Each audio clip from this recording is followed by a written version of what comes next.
Good evening everyone. আশা করি তোমরা সকলে ভালো আছো। আজ আমরা একটি খুব সুন্দর ও আমাদের দৈনন্দিন জীবনের সাথে জড়িত বিষয় নিয়ে আলোচনা করব।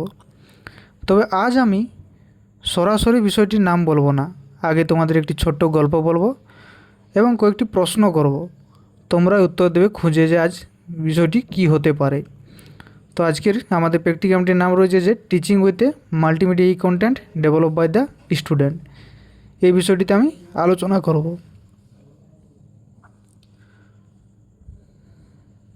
তো প্রথমে রয়েছে আমাদের ইন্ট্রোডাকশান। এখানে আমি তোমাদের একটি ছোট্ট গল্প বলবো, তারপর তোমরা বলবে যে আজকের বিষয়টি কী হতে পারে। একদিন রিমি আকাশের দিকে তাকিয়ে দেখল যে সাদা সাদা মেঘ আকাশে ভেসে বেড়াচ্ছে। সে মাকে জিজ্ঞাসা করল, মা, আকাশে এত তুলো ছড়িয়ে দিল কে? তখন তার মা হেসে বলছে, ওগুলো তুলো নয়, ওগুলো হলো মেঘ। রিমি অবাক হয়ে বলল, মেঘ কীভাবে তৈরি হয়? মা বললেন, সেটা তো আর জানবো, যে এবার জানবো আমরা মেঘ কীভাবে তৈরি হয় ভিডিওটির মাধ্যমে। ছোটবেলায় আমাদের অবাক লাগতো যে আকাশে কোথা থেকে জল এলো বা আকাশ থেকে বৃষ্টি বা জল পড়ছে কিভাবে। জল তো ভারী, কোনো উঁচু জায়গা থেকে জল ছেড়ে দিলে জল গড়িয়ে নিচের দিকে যায়, তাহলে এত ভারী জল আকাশে ভেসে বেড়াচ্ছিল কিভাবে? তোমরা বাড়িতে ঘরের কোণে যদি এক গ্লাস জল রেখে দাও, এক সপ্তাহ পর দেখতে পাবে গ্লাসের জল অনেকটাই কমে গেছে। একা একাই গ্লাসের জল কমছে কিভাবে? এর কারণ হলো তরলের উপরিতল থেকে বাষ্প হয়। গ্লাসের জলের উপরিতল থেকে বাষ্প হয়ে যাওয়ায় গ্লাসের জল কমে গিয়েছে। এই বাষ্পায়ন খুব ধীরে ধীরে ঘটে, তাই আমরা এই বাষ্পায়ন চোখে দেখতে পাই না। ঠিক তেমনি সূর্যের তাপে সমুদ্র, নদী নালার উপরিতলের জল বাষ্প হয়। এই বাষ্প উপরে উঠে আকাশে চলে যায়। এই বাষ্প আকাশে উঠে যখন একে অপরের গায়ে লেগে যায়, তখন বড় জলকণায় পরিণত হয় এবং আকাশে ও ওপরের দিকে বায়ুমণ্ডল ঠান্ডা হয়, অর্থাৎ ওপরের বায়ুমণ্ডল শীতল, উষ্ণতা কম, ফলে ওই জলীয় বাষ্প বড় জলকণায় পরিণত হয় এবং ভারী হয়ে যায়। এরপর এই জলকণা পৃথিবীর আকর্ষণে পৃথিবীর দিকে নেমে আসে, একেই বলে বৃষ্টি। দেখতে পেলে যে এই ভিডিওটির মাধ্যমে যে মেঘ আমাদের কীভাবে গঠিত হয়। এবার আমরা একটা উদাহরণ বলবো, যে আমরা সকলেই প্রায় ভাত রান্না করতে দেখেছি। তো প্রথমে একটি উনুনের উপর আমাদের হাঁড়ি চাপানো হয়, তারপরে সে হাঁড়িটিতে জল ঢালা হয়, পরবর্তীতে আমাদের চাল দেওয়া হয় এবং একটি থালা ঢাকা দেওয়া হয় বা পাত্র। দেখবে সেখান থেকে জলটি যত গরম হতে থাকে উপর দিকে উঠতে থাকে ধীরে ধীরে, এবং আমাদের কী হয়, ওই যে তলাটা থাকে পাত্রটি বা থালা ঢাকা দেওয়াটি, সেখানে জলবিন্দু জমা হয়। কিন্তু যখন আমি পাত্রটি সরিয়ে দিই, ওই জলবিন্দুগুলি নিচের দিকে নেমে আসে। বলো তো আমাদের এটা কেন হয়? স্যার একবার প্রশ্নটা করবেন তো? প্রশ্নটি হচ্ছে যে আমাদের থালাটি সরার পরে জলবিন্দুগুলি নিচের দিকে কিভাবে পড়ে, কেন পড়ে বা বলো তো?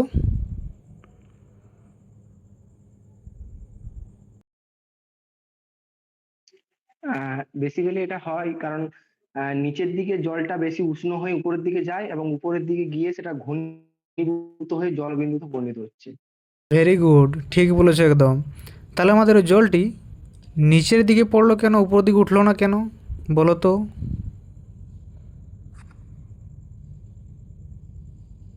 বলো দেখি।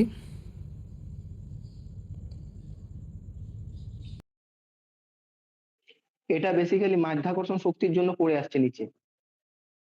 ভেরি গুড, ঠিক বলেছো। এটি মাধ্যাকর্ষণের জন্য আমাদের নিচের দিকে নামছে, উপর দিকে উঠছে না, কোনো বস্তু উপর থেকে নিচ দিকে নামছে। আমরা আরেকটি উদাহরণের সাহায্যে বুঝে নেব যে মেঘ আমাদের কীভাবে গঠিত হয়ে বৃষ্টিপাত হয়। যে আমরা ছোটো ছোটো পুকুর দেখেছি সকলেই, সমুদ্র দেখেছি প্রায় সকলেই কম বেশি। সেখান থেকে সূর্যের তাপে জল বাষ্পীভূত হয়ে উপর দিকে ওঠে, তারপর আমাদের সেই বাষ্পীভূত হয়ে গাছপালায় কিছু জল পায়, যেটাকে বলছে বাষ্পীয় প্রস্বেদন, আর কিছু জল উপর ওঠে ঘনীভূত হয় সাদা সাদা রঙের, সেটা হচ্ছে মেঘরূপ ধারণ করে ঘনীভূত হয়ে শীতলবায়ুর সংস্পর্শে এসে এবং মেঘরূপে গঠিত হয়। আর এর বেশ যখন মেঘটির জলবিন্দুগুলির 0.02 মিলিমিটারের বেশি হয়, তখন আমাদের নিচের দিকে নেমে যায়। এইভাবে আমাদের বৃষ্টিপাত সংগঠিত হয়, বা মেঘ গঠিত হচ্ছে ও বৃষ্টিপাত সংগঠিত হয়। এত দূর বোঝা গেছে সকলেরই।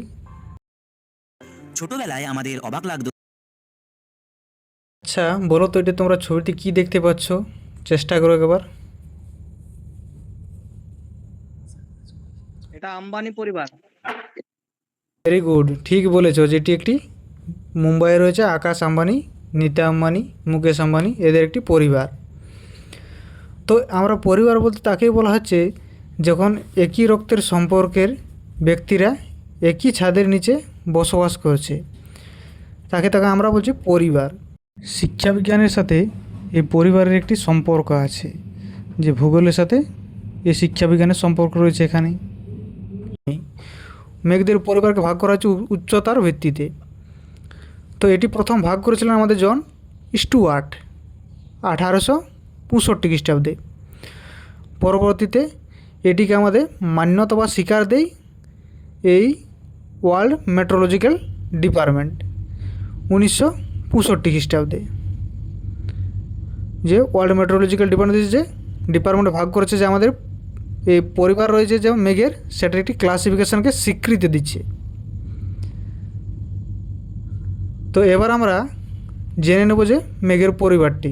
দেখো আমাদের পাওয়ার পয়েন্টে দেখা যাচ্ছে একটি চিত্র, সেখানে রয়েছে দ্য ফ্যামিলি অফ ক্লাউড লেখা, আর বিভিন্ন উচ্চতার মেঘগুলি ভাগ দেখা যাচ্ছে। প্রথম রয়েছে আমাদের হাই অল্টিটিউড, দ্বিতীয় রয়েছে মিডিল অল্টিটিউড, আর তৃতীয় রয়েছে লো, অর্থাৎ হাই উচ্চতার মেঘ, মাঝারি উচ্চতার মেঘ এবং নিম্ন উচ্চতার মেঘ। উচ্চতার মেঘগুলি হচ্ছে আমাদের সিরাস, সিরোস্ট্রেটাস, সিরোকিউমুলাস। মাঝারি উচ্চতার মেঘ হচ্ছে অল্টোস্ট্রেটাস, অল্টোকিউমুলাস, আর নিম্ন উচ্চতার মেঘ হচ্ছে স্ট্রেটাস, স্ট্রেটোকিউমুলাস আর কিউমুলাস। আর উলম্ব উচ্চতার মেঘ হচ্ছে আমাদের কিউমুলোনিম্বাস। এই 10টি ভাগ আমাদের মেঘের মধ্যে রয়েছে, বা মেঘের পরিবার, এই 10টিকে একসাথে আমরা বলে থাকি। একত্রে এগুলিকে আমরা মেঘের পরিবার বলি। এই 10টিকে আমাদের একত্রে বলা হচ্ছে মেঘের পুরো পরিবার। তো এই 10টির মধ্যে আমাদের উচ্চতা ভাগ রয়েছে। হাই অল্টিটিউড রয়েছে 20,000 ফুটের উপরে, মিডিল অল্টিটিউডে ক্লাউডগুলো রয়েছে আমাদের 20,000 থেকে 6,500 ফুটের মধ্যে, আর লো অল্টিটিউডে রয়েছে আমাদের যে 6,500-এর নিচে।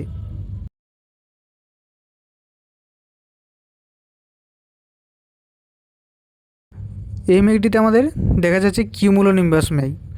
এটি আমাদের পিরামিড আকৃতির পেঁজা তুলোর মতো দেখতে। তো এই মেঘ থেকে আমাদের কি কি হয়তো আমরা জেনে নেব।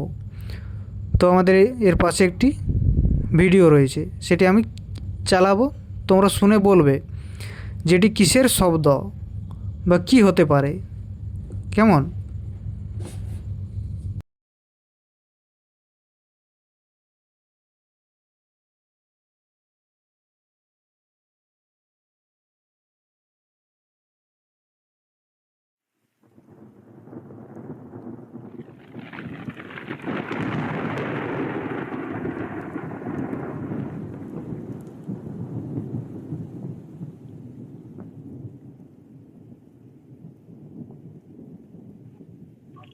বজ্রপাত বা ঠান্ডা। হ্যাঁ, ভেরি গুড, ঠিক বলেছো, এটি বজ্রপাত বা ঠান্ডাস্টোমের আওয়াজ, যেটা আমাদের বৃষ্টিপাত হলেই হয়। তো এর পরের আমরা পেজটিতে দেখব যে ঠান্ডাস্টোম আমাদের কীভাবে হয় এই ভিডিওটির মাধ্যমে। आपने बिजली गिरते तो देखा होगा, मगर क्या आप इसके पीछे का विज्ञान जानते हैं? जब दिन में सूरज की गर्मी की वजह से जमीन गर्म हो जाती है तो गर्म हवा ऊपर उठने लगती है, जो अपने साथ वाटर वेपर को भी ले जाती है। फिर यही बादल का रूप ले लेते हैं। बादल के अंदर कुछ आइस क्रिस्टल में बदल जाते हैं और कुछ हेल में, जिसे हम ओले भी कहते हैं। जब आइस क्रिस्टल और हेल आपस में रगड़ते हैं तो आइस क्रिस्टल में पॉजिटिव और हेल में नेगेटिव चार्ज आ जाते हैं। क्रिस्टल हल्के होते हैं तो यह ऊपर पॉजिटिव चार्ज की लेयर बना देते हैं और हेल नीचे नेगेटिव चार्ज की लेयर बना देते हैं। इसके विपरीत पृथ्वी पर पॉजिटिव चार्ज की लेयर बन जाती है। वैसे तो एयर इंसुलेटर के जैसे बिहेव करती है, मगर जब चार्ज अक्यूमुलेट हो जाते हैं तो यह पृथ्वी की तरफ डिस्चार्ज हो जाते हैं, जिसे हम लाइटनिंग कहते हैं। जब यह लाइटनिंग एटमॉस्फेयर को पास करके नीचे आती है तो आसपास की हवा को हीट अप कर देती है, जिसके कारण इसमें सडन एक्सपेंशन होता है और इससे ठंडर की आवाज आती है, जिसे हम बादल गर्जना कहते हैं। তবে তোমরা দেখতে পালে এবং বুঝতেও পারলে যে আমাদের এই মেঘ থেকে বজ্রপাত কিভাবে হয় এবং এই মেঘে বজ্রপাত হওয়ার মূল কারণ কি। যে হিল রয়েছে আর আইস ক্রিস্টাল রয়েছে সেগুলো আমাদের বিকর্ষণ করে আকর্ষণ করে। आपने बिजली गिरते तो এরপর পেজটিতে আমরা দেখা যাচ্ছে যে কিউমুলাস মেঘ এবং এর কিছু বৈশিষ্ট্য। তো আমাদের প্রথম চিত্রটির দিকে দেখো যে কিউমুলাস মেঘটি দেখতে আমাদের অনেকটা ফুলকপির মতো দেখাচ্ছে। যে আমাদের একটি ফুলকপি কেমন থাকে, যে উপরটি সাদা সাদা অংশটা, নিচের দিকটি সবুজ ডাটা ডাটা দেওয়া থাকে যেমন, সেইভাবে এর আকৃতি অনেকটা ফুলকপির মতো দেখতে আমাদের। এই মেঘ আমাদের সাধারণত কিছু ঘন পুরু হয়, উলম্ব বিস্তার দেখা যায়, উপর ভাগে আকারটা অনেকটা ফুলকপির মতো হলো, নিচটা আমাদের কী আছে সমতল আছে। এর মেঘের শীর্ষতে আমাদের বেশ উঁচু হয়ে থাকে এখানে, আর নিম্নের অংশ হচ্ছে কালো, উপর ভাগ রং সাদা হয়। তো এর আমাদের কিছু বৈশিষ্ট্য রয়েছে। প্রথম রয়েছে পুফি এফারেন্স। পুফির এফারেন্স বলতে এখানে ফুলকপির মতো উপরে সাদা অংশটিকে বোঝানো হয়েছে এবং নিচে আমাদের সমতল আকৃতিটি বোঝানো হয়েছে এখানে, বা ফুলকপির মতো দেখতে অনেকটি এটি এখানে বুঝিয়েছে, বা সাদা আবহাওয়া নির্দেশ করে থাকে এটি সাধারণত। এবার রয়েছে হোয়াইট কালার, সেকেন্ড বৈশিষ্ট্য, যে এর আকৃতিটি আমাদের ফুলকপির মতো কিন্তু দেখতে পুরোটাই সাদা, একদম সাদা রঙের, যেমন দুধ আমাদের দেখতে হয়। আমাদের দেখা যাচ্ছে যে অল্টো কিউমুলাস মেঘ। তো এই অল্টো কিউমুলাস মেঘ দেখতে আমাদের ধূসর থেকে নীল রঙের হয় এবং এটি কীভাবে গঠিত আমরা ভিডিওটির মাধ্যমে দেখব।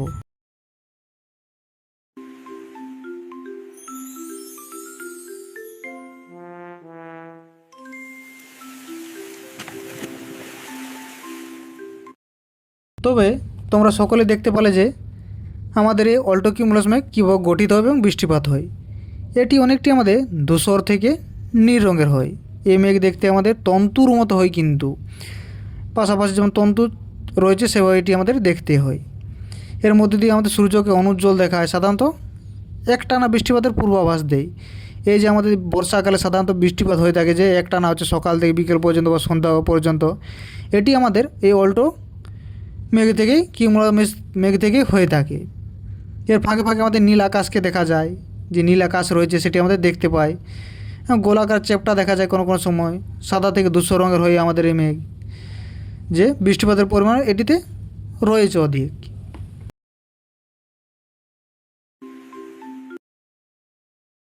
দেখো এরপর আমাদের দেখা যাচ্ছে যে সিরাস মেঘ। তো এটি আমাদের কিছু বৈশিষ্ট্য রয়েছে এর। এটি সাধারণত আমাদের উচ্চতার মেঘ। এর উচ্চতা হচ্ছে আমাদের 20,000 ফুটের উপরে, কিন্তু নিচে নয়। তো এর কিছু বৈশিষ্ট্য রয়েছে, যেমন হোয়াইট ইন্ডিকেশন বলতে এই মেঘ সাধারণত সাদা রঙের স্বচ্ছ, দেখতে অনেকটা হালকা পালকের মতো।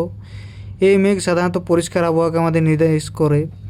সারা আকাশ আমাদের এই মেঘটি থেকে ঢাকা থাকলেও এর মধ্য দিয়ে আমাদের দেখো সূর্যকে দেখা যাচ্ছে এবং এর আকৃতি অনেকটি পালকের মতো। দেখো যে ছবিটিতে আমাদের দেখা যাচ্ছে যেমন পালকের গঠন কেমন হয়, আমাদের বিভিন্ন পাখি পালক দেখেছি আমরা, সেই পালকের মতো এটি দেখতে। আর এর মধ্য দিয়ে আমাদের সূর্যরশ্মি কিন্তু পার হয়ে আসছে। হ্যাঁ, দেখেছি। ঠিক বলেছ। এরপর হচ্ছে আমাদের হাই অল্টিটিউড। হাই অল্টিটিউড বলতে আমাদের বোঝানো হচ্ছে যে এর উচ্চতা সাধারণত আমাদের 20,000 ফুটের উপরে রয়েছে, তাই এটি উচ্চতার মেঘ বলা হচ্ছে। আর কি হয়েছে, এই মেঘটি পাশাপাশি জড়িত হয়ে দেখো একটি সীমান্ত তৈরি করেছে আমাদের, যাকে বলা হচ্ছে ফ্রন্ট তৈরি করে থাকে আমাদের এই মেঘটি থেকে। সাধারণত আমাদের উষ্ণ স্রোত ও শীতল স্রোত মিশে একটি সীমান্ত তৈরি হয়। এরপর আমাদের দেখতে পাওয়া যাচ্ছে যে সিরোস্ট্যাটাস ক্লাউড এবং এর কিছু বৈশিষ্ট্য। তো সিরোস্ট্যাটাস ক্লাউড আমাদের কী কী রয়েছে প্রথম আমরা জেনে নেব। পাতলা চাদরের মতো মেঘ আকাশে ঢাকা, দুধের মতো সাদা দেখায়। দেখো যে আমাদের ছবিটিতে দেখা যাচ্ছে যে মেঘটিকে সূর্য চিরে পার করে আসছে যেমন, এবং দুধের মতো দেখাচ্ছে, এবং সূর্যের চারপাশে একটি বলয়ের মতো ঘিরে রেখেছে আমাদের, যেটি ছবি দেখা যাচ্ছে। এরপর আমাদের কিছু বৈশিষ্ট্য রয়েছে এর, হচ্ছে থিন অ্যান্ড ট্রান্সপারেন্ট। এর মধ্য দিয়ে সূর্যরশ্মি আমাদের যখন বুক চিরে পার হয়ে আসছে, তাই একে থিন অ্যান্ড ট্রান্সপারেন্ট বলা হয়েছে। 2 হচ্ছে আমাদের কভারেজ লার্জ এরিয়া। দেখো এই মেঘটি আমাদের সাধারণত অনেকটা জায়গাকে জুড়ে দখল করে থাকে, যেহেতু এটি পাতলা চাদরের মতো স্তর করে থাকছে, তাহলে এটি বিস্তৃত অনেকটাই বহু দূর পর্যন্ত বিস্তৃতি।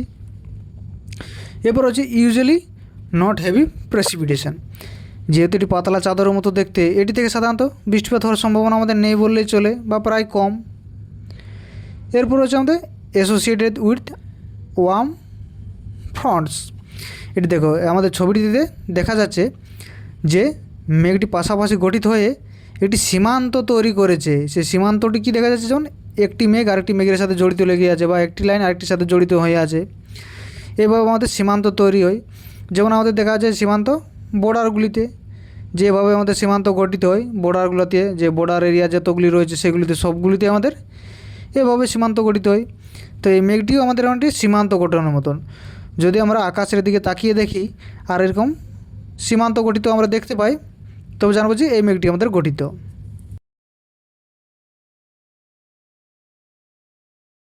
দেখো এবার রয়েছে আমাদের এভালুয়েশন বা মূল্যায়ন। তো আমি একটি গুগল ফর্মের কোশ্চেন নিয়েছি, সেটি তোমরা এখানে প্রত্যেকের হোয়াটসঅ্যাপে আমি পাঠিয়েও দিয়েছি, লিঙ্কটি শেয়ার করে দিয়েছি, আর আমি এখানে খুলবো। তোমরা উত্তর দেওয়ার চেষ্টা করবে যে কিছু কোশ্চেন রয়েছে আমাদের। কেমন?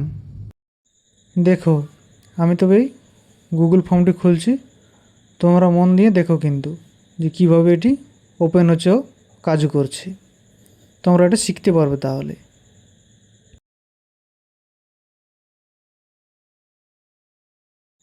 পরিষ্কারভাবে দেখতেও বুঝতে পারছে তো কোশ্চেনটা?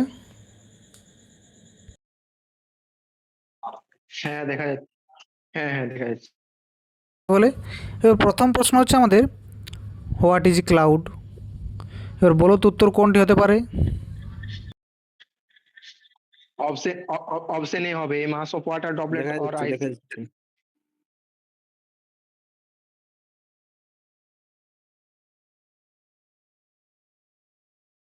Option A option A option হ্যাঁ। এরপর আমরা দ্বিতীয় প্রশ্ন হচ্ছে what cloud are mainly formed by the process of. Condensation. Number প্রশ্ন হচ্ছে cloud are found mainly in the, বলো তো?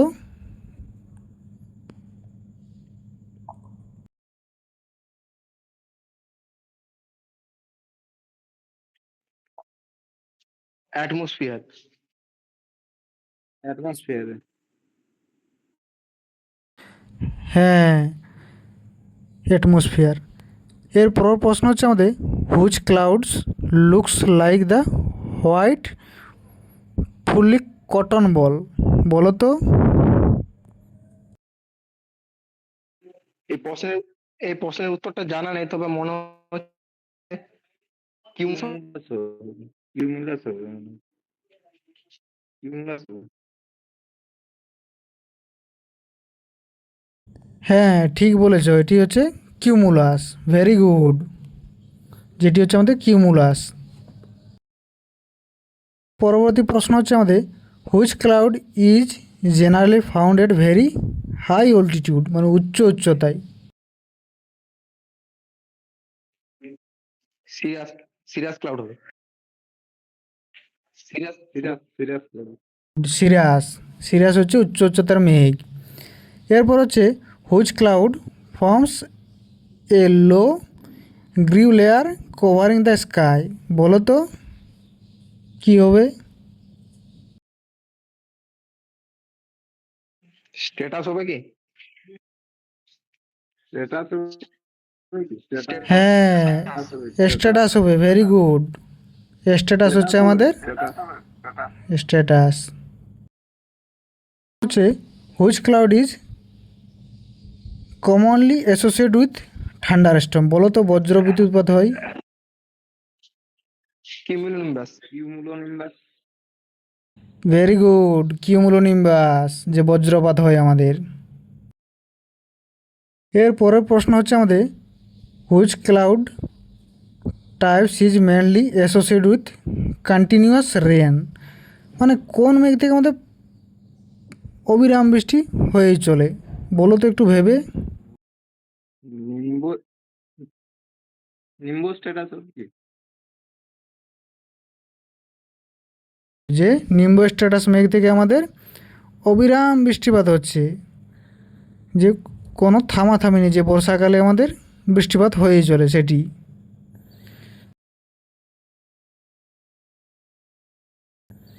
তো এর পরের প্রশ্ন হচ্ছে আমাদের সিরাস ক্লাউড আর ইউজুয়ালি, বলো তো কী হবে?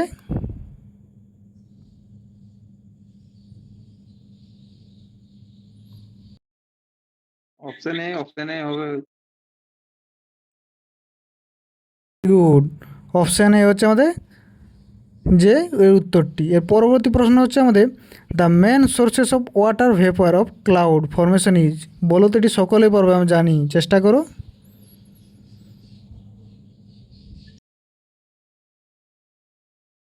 Option A oceans and water, oceans and water. Oceans and water bodies কেন হলো? অন্য কোনো অপশানগুলি রক, সয়েল এলে কেন হলো না? ওশিয়ান ওয়াটার বডিসে জল থাকে, সেই জলটা বাষ্পীভূত হচ্ছে, সেটাকে সেই জন্য এখানে এই অপশনটা ঠিক হয়েছে। Very good. তো পরেরটি আমি তোমাদের লিঙ্কটি সকলকে পাঠিয়ে দেবো তোমরা হোয়াটসঅ্যাপে। তোমরা সকলে আমাকে সাবমিট করো, আমি চেক করবো তোমরা ঠিক করতে পারছো কি না। কেমন?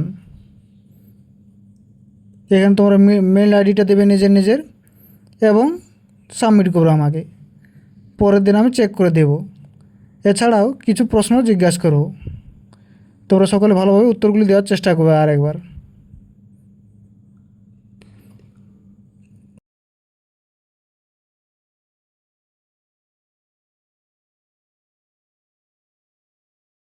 আমাদের গুগল ফর্মটি শেষ হলো।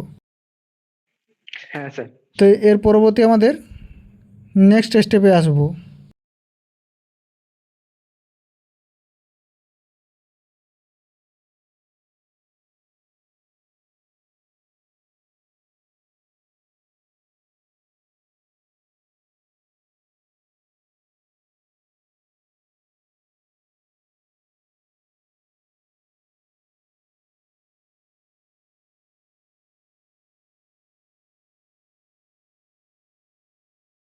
এবার হচ্ছে আমাদের কনক্লুশন।